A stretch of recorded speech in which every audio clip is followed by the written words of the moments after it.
truly believe that he who defines you controls you. Identity is something that is very sacred. Okay. And too sacred to leave to someone else to define. Many fashion designers, they create a lot of beautiful creation. But you create a statement. To understand my designs, you need to understand the person that I am. So my name is Gandani, and I am a storyteller. And before I make any material, it starts with a story, and my stories are then realized into all the forms, whether it's jewelry, if it's furniture, if it's experiences, you name it. But it's all rooted in narrative. Hello everyone, welcome in Made in Africa podcast that brings you true and regional stories of Africans. In today's episode, we have Gandani Carlton, the founder of NGAMANI. Where do I start? I don't think I think of judgment at any point in creating my collections, because again, it all starts with personal stories. And so the people that relate to that stories are the audience. If you're not someone that relates to that story and you have your own opinions, then you do not matter in this context because this collection was not for you. What is your viewpoint on sustainability in fashion? Right now, sustainability is rhetoric that is being used a lot in fashion because it is being said it has been sold to us as a commodity by the West, who are creating in practices that are not sustainable. But I think a lot of African and made in Kenya businesses are sustainable. What does sustainability mean? Your new collection, AKISAMI, is being described as your most personal work yet. May 30th in Nairobi. Yes. And then 12th June 12th June in Kilifi.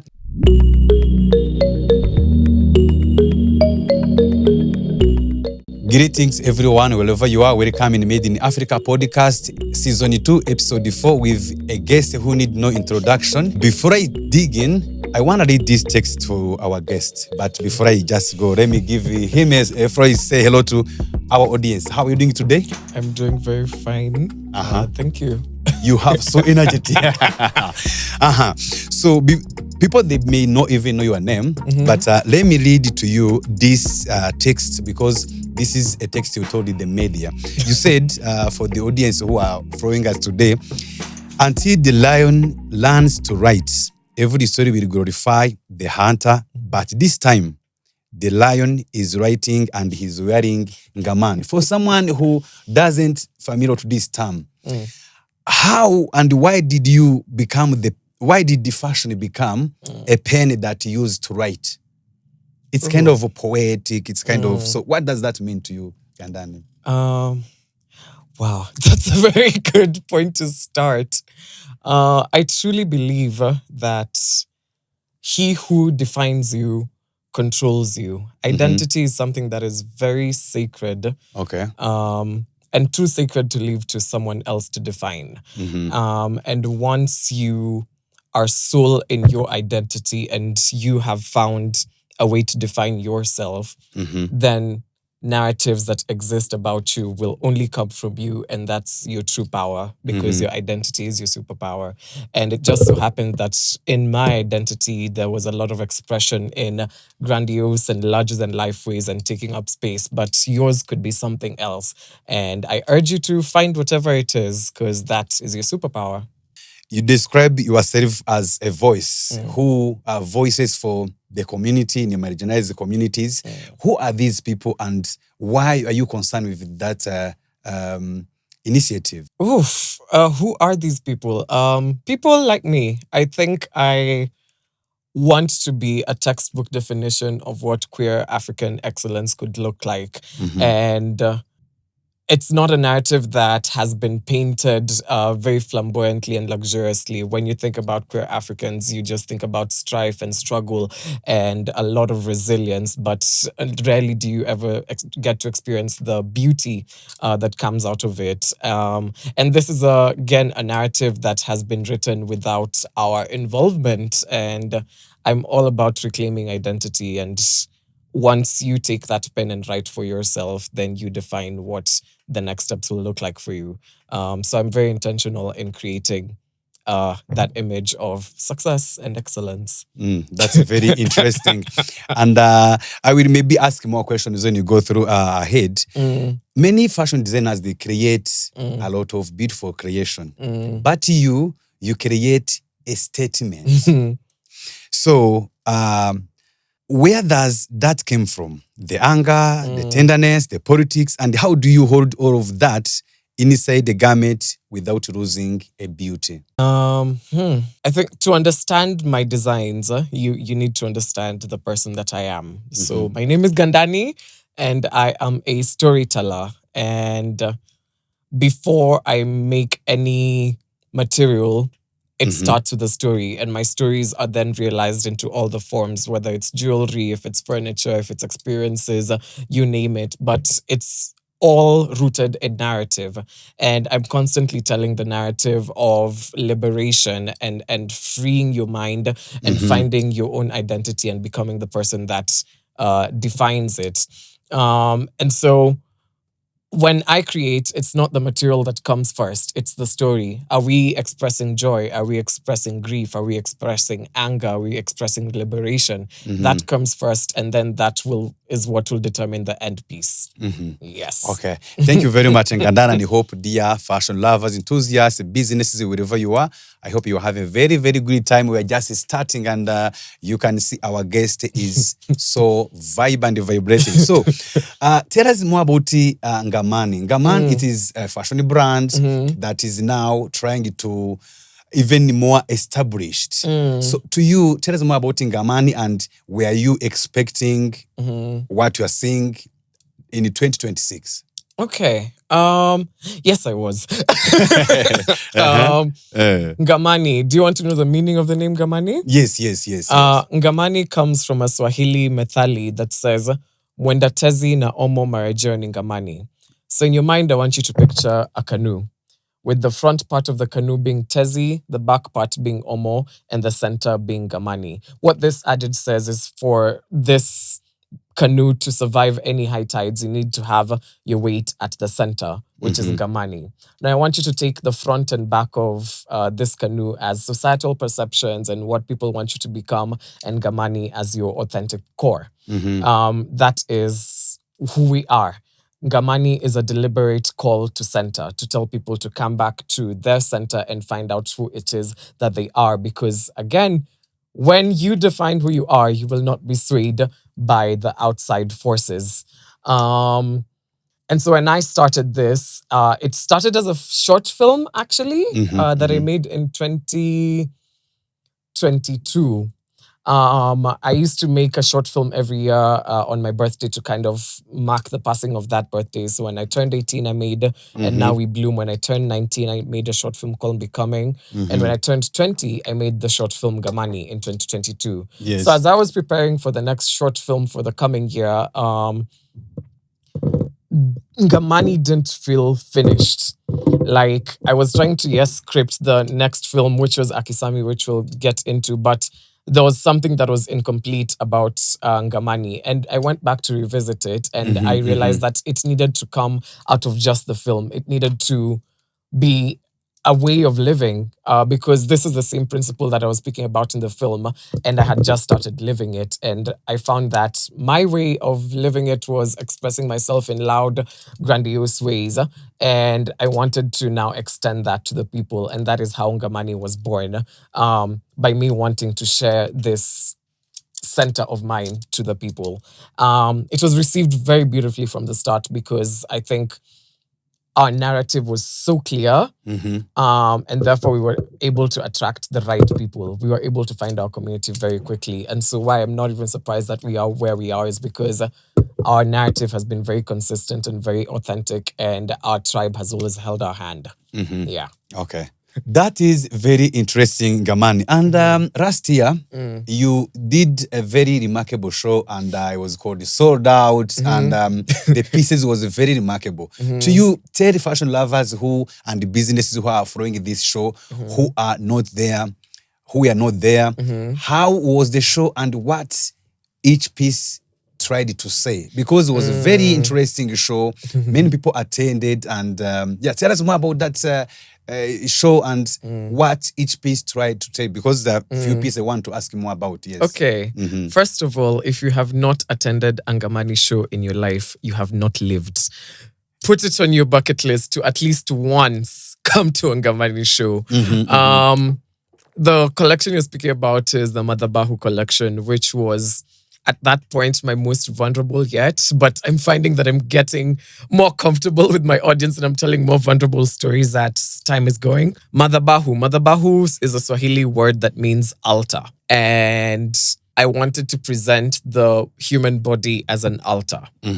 Just before the Bahu collection, I'd done a collection called Marejeo, which the story was about coming back to your inner child. And I was going through my own processes of healing my inner child. And so after that collection, in my own journey, I found myself stuck with the adolescent child. Okay. I was like, okay, now there's another child that needs to be healed. And the scars that my adolescent being had was a lot of body dysmorphia. I feel like during adolescence is when teenagers are taught shame, because shame is taught. When girls start growing their boobs and people start growing at different paces, when the beards start coming in, the chests start developing, then we start looking different. And we find that, in my case, a lot of adults were trying to police this growth. People are starting to make fun of people who are growing faster or not growing at all. Girls are being told cover up so that you don't seduce the teachers, and boys are being told start being a man and start associating yourself with a girl so that you can be seen that you have an identity. And the policing that happened during this phase of adolescence made a lot of people ashamed of their bodies or not learn their bodies enough because they've been taught to just cover and move. And so I found that as an adult, I did not know my body and I was very ashamed of parts of it. But then the shame was not coming from me. It was coming from policies that had been told to me that I should follow. And this is a narrative that a lot of people would relate to. So what that collection was reclaiming that narrative and falling back in love with your body, recognizing your body as an altar, the same way that you would go to an altar and put your libation, nourish it. Like, you see how the Hindus decorate their shrines? That is how I wanted to present your body as an altar. Your body needs to be nourished. Your body needs to be loved. Your body needs to be taken care of. And it is not an item that other people should decide what you do with. Yes. Oh, that is something very interesting. I hope listeners and our viewers, you were having a good time. So, Ngaman, by the way, for viewers and listeners, when I call him Ngamani, I'm calling his branch because him is called the Gandani. Yeah. And I answer to both of them. Yes. They're both. So I prefer to call you Ngaman. Okay. So, Ngaman, some of your pieces really tell a story. And they even have been challenged, the line between femininity and the masculinity. So what that deliberation, philosophy from start, and did the cross just begin to refuse those boundaries on their own? So what that deliberate philosophy from start? Or did the cross just begin to refuse those boundaries on their own? For example, I get the question. You get the question. I'm trying to answer myself. Was it actually deliberate? I feel like, again, all my designs start with a story. And when I'm telling the stories, they're just being thrown to anyone who might resonate with it. Whether it's a man, whether it's a woman, whoever it is, whether it's someone young or old. So I do not gender any of my articles. Yes, so in that case, I guess it is deliberate. It is thrown to the public, and then whoever resonates with the story and the piece will wear it and give them its own persona. It's not predetermined. The wearer is who will decide if it's for them or not. Okay. Yes. Because for the viewers and listeners who haven't been that show, the color correction was very interesting. And some of your pieces, by the way you create, as you are saying, it deliberate to show the body. Like if somebody fraud the models in your shows, you can see there's definitely liberation of the body. So why is that? Because shame was taught. Because we were taught to be ashamed of the skin that we were born in, of the bodies that we were born with, and we find ourselves not knowing anything about ourselves other than to just cover and move through life. And so when you're not in touch with who you are, and that includes, of course, your body, I feel like you lose yourself. And it was deliberate. I wanted it to be a reclamation for all the people that have fallen out of love with their bodies, that have gone with body dysmorphia because they didn't feel like they had the perfect body. I wanted to tell them that your body is perfect in every state and in every place, whether you're wanting to change it, whether there are things that you're still working on. In the current state that it is an altar, and you should nourish it and you should love it the way it is, because that's what God gave you. That's very interesting. And there are some designers or creators. By the way, I don't call NGAMANI as a designer. I call him fashion designer and a creator. So as a creator, yes, as a creator, do you ever scare judgment? Because like you said, we create pieces, we do fashion shows, then after the shows, pictures, and do you ever scare a judgment on your creation? Or how do people give the feedback when you let's say for Madhabahu? What was the feedback from Madhabahu? Where do I start? I don't think I think of judgment at any point in creating my collections, because again, it all starts with personal stories. And so the people that relate to that stories are the audience. If you're not someone that relates to that story and you have your own opinions, then you do not matter in this context, because this collection was not for you. It was for the people that relate to this story and want to be within the vibration that we're sending. And so I do not think about, oh, what are the others going to say? Because they're not my people. My people appreciate it. My people feel it. One of the greatest compliments I've ever gotten is someone came into my shop. It was their first time ever seeing my work. And I had just displayed the Madhabahu collection. And they said, I feel your work. Not I see your work, not your work is beautiful, or not, oh my God, everything is shining and whatnot. They said, I feel your work.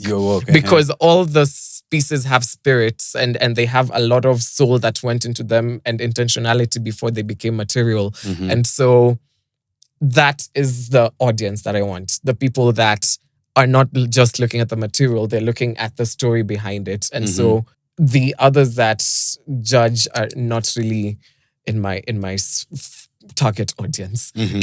Okay, so that's a very interesting. And you mentioned the story to your specific people. So are you trying to say that when you are creating your design, you have a specific audience you are creating for, or you are creating it to everyone, but those messages, the message you are sending, whoever meets your message is going to become your client? I create for people who are intentional about knowing themselves and having an identity that is true. And even people that are questioning and on a discovery of learning more about themselves. Because a lot of my work is rooted in identity and my own identity and identities that we're seeking to find. And so those are my audiences, and they may take shape in many forms, from a 5-year-old girl to a 67-year-old woman. Like, it varies, but as long as you're looking for that sense of identity, I feel like those are the people that I target. Okay. Yeah. That's very interesting. And if you have not been to NGAMANI's show this year, there is a very welcome to the dates and announcement of the new. So, NGAMANI, your new collection, AKISAMI, is being described as your most personal work yet. Yes. So what is that word personal actually mean in this context? Whew, okay. Again. And what did you put into this collection that you had never allowed yourself to put on the runway before? That means it's a very unique collection. Yes. Again, all my creations start with a story first. And personal in this context means this is the most personal story that I've ever told. And it's also happening in real time. Like, it's a story on grief. And as I'm processing the grief, is when I'm creating the collection. So it feels like a very natural therapy to me. Okay. And that's why it's very personal. I feel like I've been known for telling stories that have such a positive ending, like be who you are, choose yourself, go back to your inner child, and all of these collections have been so beautiful. But for the first time ever, I'm creating a collection that I don't have a predetermined and positive message. It's just, let's recognize the grief and sit with it. Let's not police this feeling and emotions that we have. Let's sit with it and let it do what it wants to do. I won't tell you the end message. That is for you to define for yourself. Okay, that's very interesting. And what is the meaning of AKISAMI? What is the story behind? Okay. What's the moment behind? Is any person you are trying to dedicate? So like, what is that? Because it's a very something very, it's a personal, very unique, very new. So tell us what's the story behind the AKISAMI. AKISAMI, first of all, is a Swahili word that means fractions. 1/2, 3/5, you name it. Okay, that's interesting. It started from a point of, remember when in the beginning I told you that I was doing a short film every year to mark the passing of that year. Then after NGAMANI, I was unable to do the next film. Yes. But I had already written it, which was AKISAMI. So AKISAMI started even before NGAMANI, the brand, was born. 5 years in the making. And when it started, it was just supposed to be a short film addressing being made to exist in fractions. I feel like in society, a lot of us are made to only enter as segments of ourselves in a room. Like in some spaces, a woman will be told, tone it down so that you make someone else comfortable. And in another space, you'll be shown, oh, be more of yourself, be like this exaggerated version so that we can see that, oh, we have a diversity hire or whatever the case may be. And so it's always trying to be segmented into fractions of yourself that can enter a room and thrive there comfortably. And when this project started, it was a very seductive response to this notion of being told that only a fraction of me is allowed. So I was asking, what fraction of me do you want today? Do you want the top half? Do you want the bottom half? Which was the tone of the film initially. But then in the 5 years as I've been marinating with this story, I realized that after all this seduction and after all this playing the game, when you get home and you sit with yourself, there was a deep sadness that was lying in, why was these other parts of me not allowed in the room? Why was this the only part that is allowed? Is it that I'm not enough? Is it that the completeness of me is not welcome? And even a deeper question, why don't you love me for who I am and you only love parts of me? And that's the story that I was telling, because it started very flirtatious, but then I realized that even that flirtation was a coping mechanism to this deep grief that I hadn't recognized. So this collection is sitting with the grief and letting it do what it needs to do. Oh, that is very interesting. By the way, for viewers and listeners, as you can see, I look so fancy, very handsome with this piece from NGAMANI. So this is very interesting. NGAMANI, then you mentioned be who you are. So look at the camera and tell fashion lovers and enthusiasts who follows you. Very interesting. And there are people who are listening and viewing who also still in that comfort, that zone of not being comfortable of who they are. You have described people to be who they are, especially wearing your pieces, or be who they are. What message will you tell them? Maybe look at the camera and tell them in terms of fashion, in terms of describe themselves, who they are in terms of fashion and what they want to put on their body. As I said in the beginning, I firmly believe that he who defines you controls you. Your identity is your superpower, and it's too sacred of a thing to let to someone else to define. And until you have taken autonomy over that identity, then you will always be swayed by things that are not you. It just so happened that for me, it was expressing myself in loud ways as I do with my fashion, but for you, it could be something else. But I just thoroughly encourage you to find out who you really are and get comfortable with it and let it be expressed in whatever way it may be to you. Okay. This episode is sponsored by NGAMANI, Translate Artisanal Collective, founded by Gandani Carlton. Shop at 2 Grapes, George Padmore Road in Nairobi. Don't forget AKISAMI Fashion Show tickets. Now you make sure you put this in your note. So AKISAMI show will be in June 30th, May 30th. May 30th. May 30th in Nairobi. Yes. And then 12th June in 12th Kilifi. June in Kilifi. Yes. So what does that tell fashion lovers? Like, do you have 2 collections, one in Nairobi, one in Kilifi? Because Nairobi and Kilifi, there are 2 different cities with 2 different audience. So why is that? And tell fashion lovers who want to come to enjoy some of your shows to understand where, why, and what's the difference. Is there any stories? Do you show a story collection related with Kilifi or a story with Nairobi? So tell us, so the fashion lovers and the audience, and understand why did you choose 2 cities, 2 different dates? Yes. This was a very heavy collection. I mean, we're talking about grief. And you can imagine the intensity of emotion that is expressed in that. And after the collection, I wanted to have like a slower release away from all the intense emotions, where you could just come back to yourself. And Kilifi is where my father grew up. It's my ushago.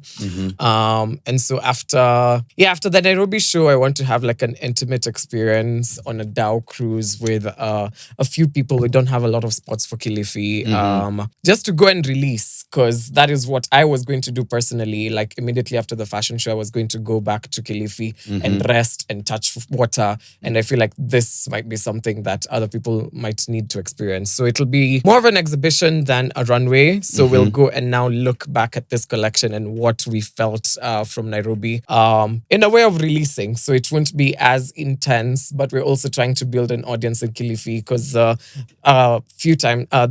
the times that I've been there, a lot of people have been asking me to take NGAMANI to Kilifi. So this is kind of us testing the market and trying to grow that audience. Then hopefully next year we'll do something much bigger. Okay, that's very interesting. Nairobian, people from Kilifi, get ready. And NGAMANI, when people look at your pieces, let's talk about the details of your material. Looking at your material, I remember those days you were telling me something about makuta. Makuti. I still love that word makuti, because I realize makuti is very Swahili. So what is your material do you use so far? And describe them. Also, before we do that, what is your favorite color, by the way? I never asked that Brown. question. Okay. That's why Motherboard is so much brown. Yeah, but even if you look at our brand, our logos, and if you just go to our page, a lot of our aesthetic is brown. First of all, I'm a Virgo, which is an earth sign, and it is reminiscent of my favorite color, because brown is the color of my skin. It's the color of the ground beneath my feet, and I feel like it's the essence of my being. Yeah, it grounds me. It's just a color that has so much richness, because I see it every day, literally when I look into myself. Okay. Yeah. And the material you use, so tell us, which materials do you use when you create the pieces? NGAMANI's material intelligence borrows a lot from everything from the African soil. So we use brass, we use cow horn, we use cow bones, we use a lot of raffia, and I'm on a raffia craze right now. Raffia is made from dried palm leaves. And these dried palm leaves can take many forms. Where I come from in Kilifi, we use them to make makuti, which is the roofs above our huts. We use it to make mikekas, which is the mats beneath our feet. We use it to make uteos, which we use to winnow and even present food on. And so by me using this material that has been used to make homes, where I come from, and putting it on my body, I'm declaring my body as an altar. And the same way that I would take care of the home, the same way I would take care of that house is how I should take care of my body. So it's a constant reminder that every time I have this material, I should take care of myself. Oh, that's very interesting. I love that. And you mentioned you use material from the African soil. Yes. So how do you see made in Kenya and made in Africa in terms of creativity and fashion? as a creator? How do you see, what your points of views on that? I like how a lot of things today are going to reference your first question of until the lion learns to write, every story will glorify the hunter. I feel like African luxury or luxury in general has always been defined by things that are Western.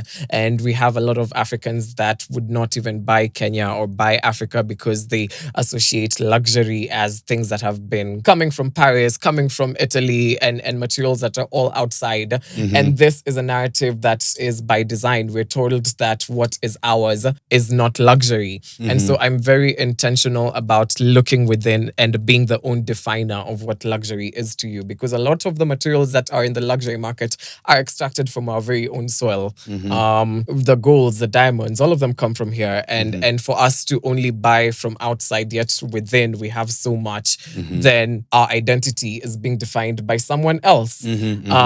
So it's time for the lion to take up that pen, and start writing to define luxury from themselves, because we have such rich materials, we have such rich heritage, and until we recognize it, we will constantly be swayed by exterior perceptions of what luxury could be. Okay. The other question I was going to ask you is about the copy paste. I will ask it later. And your runaways are very unique, looking at the models, looking at the choreography. So we talk about AKISAMI because AKISAMI is coming and it is 2026, fashion lovers, business, they're waiting. What are you bidding for the audience this time? And how do you want someone to feel walking out of the AKISAMI show? Okay.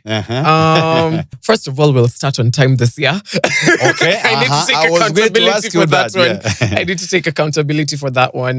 We have created systems that will work for us to start on time. And we will start during the day at 2 p.m. And we are partnering with Silk Road Music Festival, which is a Barbados-based music festival that is trying to find roots in Kenya, that is rooted in storytelling and cross-cultural exchange.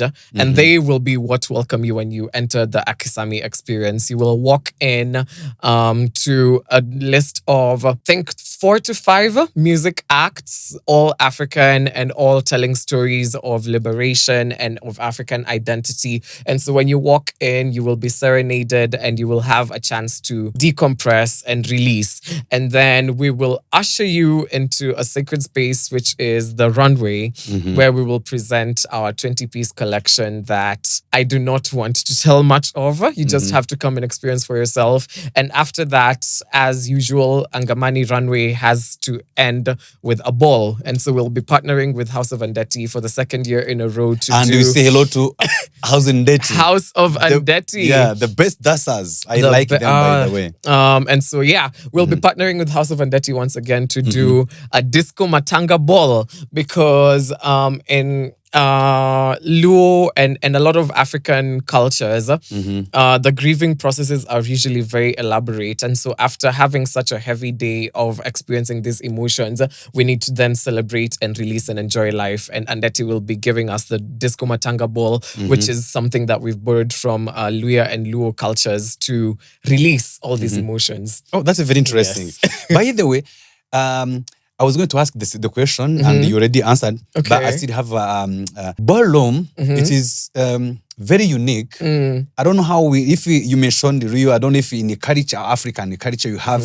something similar to ballroom, but to say it is released, do we have something before I continue? Something like in African, let's say the ballroom started from a point, it started in New York during the human rights movement, and it was a space for queer people to find an identity and a space to thrive, because they were being locked out of so many spaces. Like, they couldn't get employed in the modern world, they couldn't become, and they didn't have spaces to express themselves. So they created this culture of their own, where within the space you can be whatever you want to be. So like, even though you can't be that corporate person outside, this is the space where you become. And so it started as a sacred space for identity, and then it became a whole movement. And then when we eventually got rights, we still had our own grounding there. And so we go back to honor it and still have our own little cathedral where we are just in tune with who we are, and we express ourselves in a space that has no judgment. And so I don't think ballroom is tied to nation. I think it's more tied to an identity and creating a space to be. Okay. Yeah. Okay. That's very interesting. And why do you think ballroom is a good, is a perfect touch to add to you AKISAMI? Because I have strong roots in ballroom. Like before NGAMANI became what it was, before Gandani became who he is, I was very involved in and still am very involved in the ballroom community. So it feels like a beautiful homage to pay to, my community and the people and culture that have made me who I am, because I'm constantly referencing them. And I just love to honor them. And I feel with Andeti, you can never go wrong. Andeti knows how to throw a party. And after that serious runway, he's the perfect show of releasing. It's better than any club, I'll tell you that. That is amazing. And that's very amazing. I want to ask this question. Your ballroom community. And by the way, I have seen some of the ballroom community. You are even giving them, you are supporting them. You are giving them platform. And some of them, you even they participate as a model. I have seen like it's all in one. Yeah. So what will you share to audience who want to know more about your mission and your love and your commitment to continue supporting such a community, ballroom community around? Yeah. Or for them who are listening to you, what should they take away? Why are you supporting them, promoting them, associating with them, trying to create, to grow together?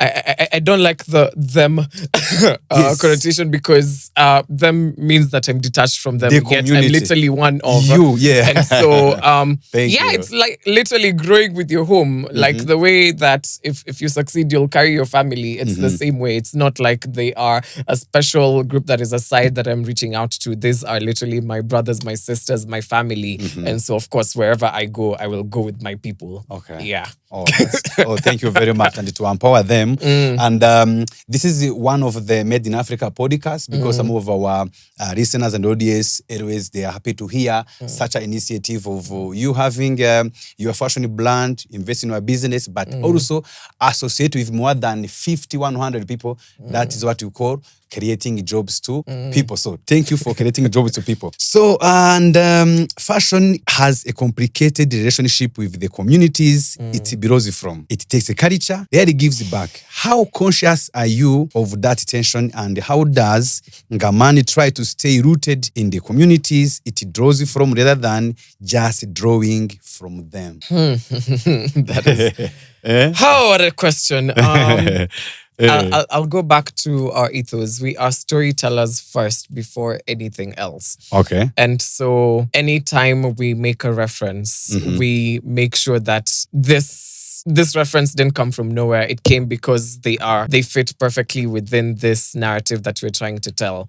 And so we always make sure to acknowledge the references that we got from, like the raffia that I've spoken about. Like, it's a material that is used in my hometown, and I'm not just going to use it without acknowledging its significance to me. And I feel being authentic and truthful in the narrative is one of the first steps to do in terms of honoring. Like, don't borrow something and not acknowledge it. Like, give credit where credit is due, and let the people know that, hey, this has come from here and this is why we needed to use it. Yeah. Okay. And looking what you are creating, it's not only the story for Kenyans. It looks what you are creating, it is international stories. It's Africa. So when you look the international audience and you look the culture, the heritage to your brand, where the fashion world has historically decided to you, what is the matter when you look international? Because, you know, some African designers, they want to go showcase abroad in the different shows. But you look like you are certified So how do you see international fashion shows? How do you see yourself copying, telling the story international? How do you think your story is related to international? Because some of the pieces you have, for example, there's some similarity in the London Fashion Week, in the Paris Fashion Week. So how do you see that narrative from Africa to the world? That's a very layered question. I think you have to know and value what is your own before you even look outside. Again, until the lion learns to ride, Yes. the hunter will always be glorified. So I feel like it has been very intentional for me to have strong roots with where I am, so that wherever we go, whether we're being invited elsewhere, the narrative will always be authentic and it will never be altered to fit another podium. And so if we're invited or if we go to present in another showcase, it's going to tell the same story that we're telling here about our authenticity and the richness of African material, and not to contort it to fit the external audience. You know, yeah, we look within before we look without. Okay. Yeah. That's very interesting. Dear fashion lover, enthusiasts, and businesses, listeners, viewers, hope you have a very good time with our guests. And you can see he got this and we got together. So before we are heading to the end of today's episode, we hope you have a very good time. Who is NGAMANI? I'm sure audience, they want to know, beside your business, who is NGAMANI? Then in that case, you're asking who is Gandani? Yes, who is Gandani? Yes. Who is Gandani? Gandani is a storyteller. Gandani is a storyteller, and they always love telling stories about liberation and truth, and this takes form in everything that they do. I also describe myself as a beautifier, because I feel like I realize beauty in all its forms. If it's in the materials that I touch, if it's in the people that I interact with, I've always had a way of realizing beauty. Okay. Yes. And what's your favorite food? I go through phases. Right now it's the cold season, so I'm having a lot of curries and naan because it's warm and it just feels like a hug. But then in like a colder season, I'd have a lot of salads with fruits, and I love chicken. Okay. I go through phases depending on I'm that person that will eat one thing for like a full week because I'm obsessed with it, and then the next week I won't want it for like another month. So I go through phases. Currently, I'm obsessed with chicken curry and naan. Okay. Interesting. So, and do you love music, I assume? Who is your favorite? I absolutely love music. Who's your favorite artist? I don't have a favorite because I'm not contesting them. Okay. I appreciate a lot of artists for different things, but I'm not putting anyone on a scale against each other because it's not a race. We're all sharing platforms. So currently, I'm absolutely obsessed with Coco Koseso, who I'm working with, actually. She is so beautiful, and I think that she embodies this African heroine. There's an energy that she has with her music that feels like a reclamation, and it feels like a rebellion, and she carries it so beautifully. I'm also a huge lover of Beyonce, who should give us that Act 3 very quickly. She's promised us a new album, and we're really waiting. By the way, I was going to ask you, are you sure it's not Beyonce? Because somebody told me, NGAMANI, he likes Beyonce. Who told you that? Because I was in one of the events, and then when you came on the stage, you came on Beyonce's song. I'm like, why? Then somebody's like, Anapenda? Yeah. No, again, I needed to start within before I go without. So within, it is Coco Koseso, for sure. And then when I go who is a Kenyan for viewers who is a Kenyan? Yes, a Kenyan artist, yes. A very beautiful and powerful Luo girl. She has, I don't know when this will be out. She will be performing at our fashion show. She's one of the music artists that I told you will see. And she also has a gig on Alchemist on 17th. I don't know if this will be out by then, but she's a talent to watch. Okay. She's a talent to watch. Okay. And here we are, we do end of today's podcast. And Gaman, when you look made in Kenya in fashion, where do you think is heading? Where are we heading? I feel like there's a lot of eyes right now on Africa and what we're doing in terms of fashion, because a lot of people are realizing that home, east or west, home is best. And here's where the true luxury is. So I feel like we're getting to a phase where a lot of people will be conscious about what they put on their body and what they consume. And that's going to start within. Because for the longest time, a lot of the buyers of African fashion have always been like foreigners and people from the West that appreciate it more than your own homeland. And I feel like a lot of Kenyans are going to realize that there's luxury within and they're going to start consuming at home. Yeah. The thing is, people are, to what you say, people they say like, why do made in Kenya is expensive comparing to made in China? For example, if someone looks the jewelry you have, looks very beautiful, very, very creative, like very, very unique. And when someone asks you price, we find your jewelries are expensive than made in China or made in other countries. So why do you think made in Kenya is getting more expensive than made in China, for example? If you want to run a sustainable business where you're sourcing your materials ethically and you're getting the best quality and you're reimbursing your people adequately, I feel currently the cost of production is extremely high, because you're also looking at the way the cost of living is going high. And if you're reimbursing your people, you need to make sure that they're getting like a fair share and everyone is comfortable within the organization. So now with the current cost of production, the way we're sourcing our materials and the way we're reimbursing our people, we do not have the capacity to sell it at a way that will not make sense for the business. It is very unfortunate that we are competing with a lot of exports. Like right now, the average Kenyan is getting a lot of their clothing from Mtumba and Gikomba because it's cheaper to get things that are imported, which then makes our local market very unattainable, because we can't compete with the 50 bob shirt and the 250 bob shirt that was made in a factory that is able to produce at scale. Yet right here, we're doing it handmade. We have rent to pay. We have artisans that need to be paid fairly. It's an unfair competition, and I wish the business environment was made easier and more accessible and fairer to the local consumer. I feel like if they were taxed, if the people that are importing were taxed as much as we are, then maybe people would realize that that we are adequate in how we price. Yeah. And before we end our episode, you mentioned sustainable. Sustainable. By the way, I see you create, but I don't see you. We are too much more to sustainable fashion, recycling. What is your viewpoint on sustainability in fashion?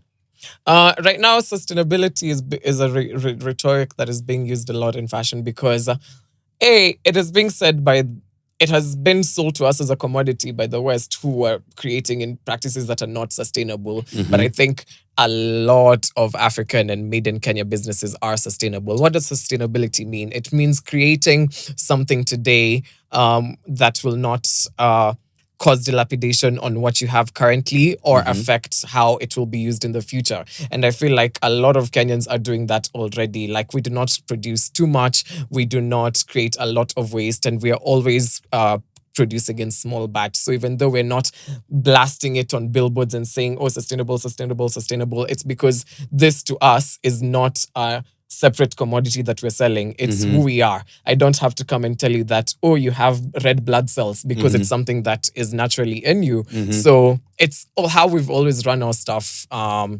Because you mentioned sustainability is not only recycling. It's making sure that what you're sourcing is sourced ethically and it is not going to create damage in the future. We use dried palm leaves to make some of our jewelry. How is that not sustainable? Okay. Because the tree will grow again, and now we've saved the thing from waste. This is cow horn, which would have otherwise just been thrown away. But then we go and buy it from butcheries and slaughterhouses that have just killed the cows. And instead of it being thrown, we turn it into article of beauty. Okay. And we cannot let you leave without sending a message to creators, Kenyans. I know you have been collaborating with different designers. I saw you collaborated with Vicky Yonda, with Vicky Ngari, you collaborated with Tatiana. Yes. And you are now collaborating with a musician. You are now collaborating with dancers. So now send a message to Kenyan fashion designers. What message will you give to them? Maybe look at the camera and tell them. What message will you tell them? Your story is your superpower, and let it take any form that it needs to take. Okay. So, and with AKISAMI, double runaways, with a ballroom, and with all who have NGAMANI have achieved, where does the lion heading next? The lion is finding different ways to tell their stories.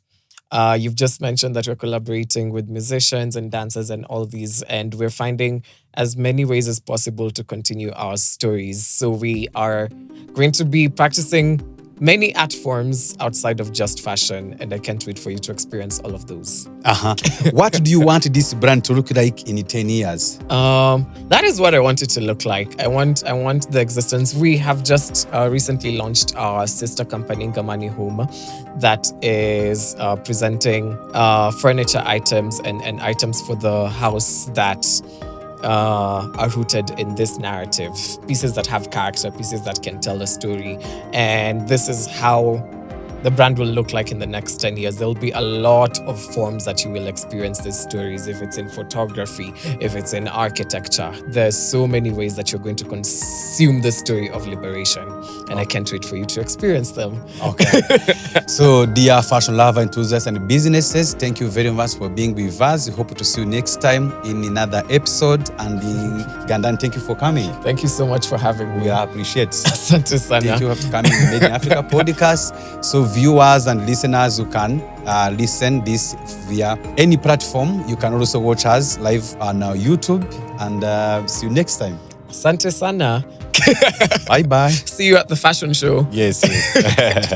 Okay. Anything else do you want to share for your lovers? Maybe you can tell us, remind followers and listeners about AKISAMI details, the location and everything, ticketing. So before you go ahead, please. Okay. So first of all, AKISAMI is on 30th May in Nairobi. I want you to pin that date. It's going to be on a beautiful Saturday. It's happening at 2 Grapes Wine and Friends in Kilimani, George Padmo Road, from 2 p.m. to 10 p.m. We'll start with Silk Road Music Festival, then NGAMANI Runway, and then House of Andati will do a closing ballroom. And 2 weeks later, we'll be in Kilifi, also with Andati, who has an event on 13th June. It's a ballroom event, and we will be there on 12th June. So it's going to be a beautiful weekend of just fashion and art and release, and I hope to see you there. You can find the tickets linked on our bio, and you can also start shopping for what to wear. Also from our website, which is linked on our bio on Instagram at NicoGamani. Okay. So, dear fashion lover, enthusiasts, and businesses, thank you so much for being with us in today's episode. See you next time with your host, Resin Hawirima and Gandani Carlton. Gandani, thank you for coming, and hope to see you again in the other episodes. Thank you so much for having me. Hope to see you next year as we prepare for the next show. Of course, yes. All right, guys, bye. Bye. Thank you for listening to our episode. See you next time with your host, Celestina Wirema.